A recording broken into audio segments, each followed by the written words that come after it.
ചേട്ടാ, അവിടെ എന്താണ് സംഭവിച്ചത്? ഏതോ ഒരു പയ്യൻ ചാടിയതാണോ തലവെച്ചതാണോ, എന്തായാലും ആള് പോയി.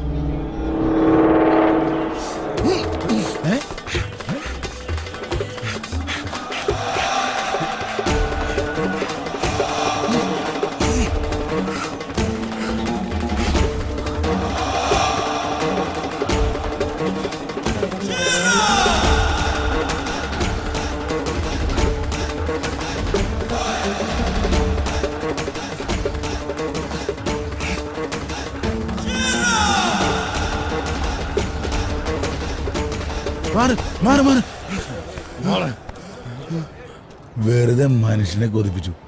ഇത് അവനൊന്നുമല്ല.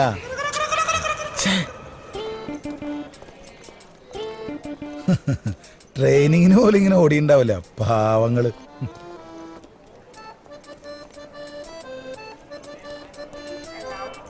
ഇനിയും ജോൺസൺ സാറിനെ അറിയിച്ചില്ലെങ്കിൽ ശരിയാവില്ല.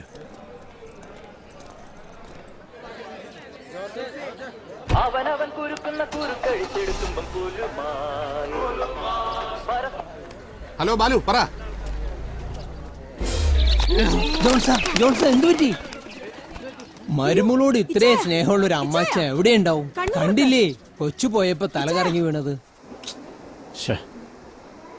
അവൻ ചാടിപ്പോയിന്ന് പറഞ്ഞപ്പോഴേ ജോൺസൺ സാർ തല കറങ്ങി വീണെന്ന് തോന്നുന്നു.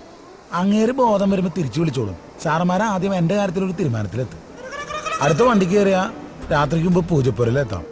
കണ്ണൂരും വിയൂരും ഞാൻ ഇഷ്ടം പോലെ കിടന്നിട്ടുണ്ട്. പൂജപ്പുര സെൻട്രൽ ജയിലിൽ കിടക്കാന്നുള്ളത് എന്റെ ഒരു സ്വപ്നമാണ്. ഇനി അവനെ കിട്ടില്ല എന്ന് വെച്ചിട്ട് എന്നെ എത്തിക്കാണ്ടിരിക്കരുത്. നിന്നെയും എത്തിക്കും, അവനെയും എത്തിക്കും. എന്നാ പിന്നെ മറ്റെങ്ങനെ ബോധം തന്നെ ഒരു ഗ്യാപ്പ് ഉണ്ടല്ലോ, ആ സമയത്ത് നമുക്കൊരു സിനിമയ്ക്ക് പോയാലോ? അതെ, ഇതാണ് കുഴപ്പം. നിങ്ങൾ രണ്ടുപേരും ഇങ്ങനെ ഭ്രാന്തിക്ക് കയറുമ്പോൾ വന്നാലും അങ്ങോട്ടും ഇങ്ങോട്ട് നടന്നിട്ടൊരു കാര്യമില്ല. കള്ളന്മാരുടെ മനസ്സ് കള്ളന്മാർക്കേ അറിയൂ. തിയേറ്ററിൽ പോയി സിനിമ കണ്ട് കൈയടിക്കാന്നല്ല ഞാൻ ഉദ്ദേശിച്ചത്. സാധാരണ ഇങ്ങനെ ചാടുന്ന പ്രതികള് രാത്രി ആക്കിട്ടാൻ വേണ്ടി സിനിമയ്ക്ക് കയറുന്നത് പതിവാണ്.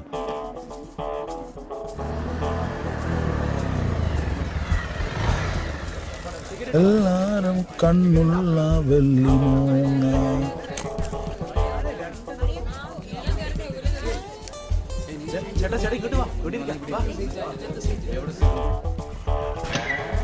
മര്യാദക്ക് കക്കൂസി പോലും സമ്മതിക്കില്ലേ?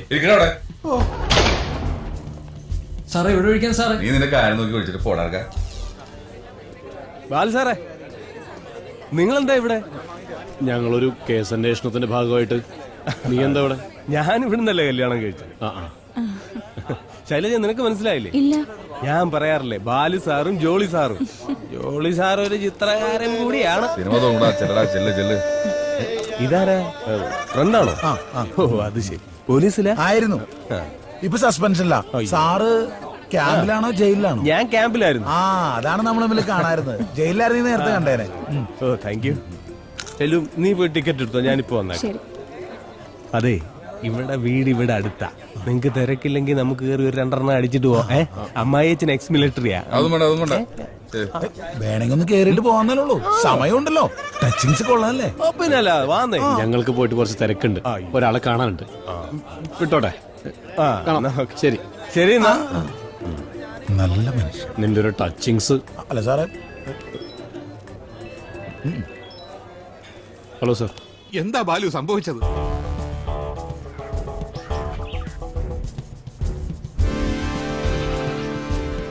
സാർ ഏതായാലും ഞാൻ പറഞ്ഞ സ്ഥലത്തൊന്ന് ചെന്ന് നോക്ക്. ഞാനിവിടെ ചാർജ് എടുത്തിട്ട് 2 മാസമേ ആയുള്ളൂ. ഇതിപ്പം 1 വർഷം മുമ്പത്തെ കേസാവുമ്പം ഇവിടെ ഇരുന്നത് കോച്ച് സാറാ. ഓ, സാർ റിട്ടയർഡായിട്ട് ഇപ്പൊ കുറച്ചായി. ആളിപ്പോ എവിടെയാ ഉള്ളത്?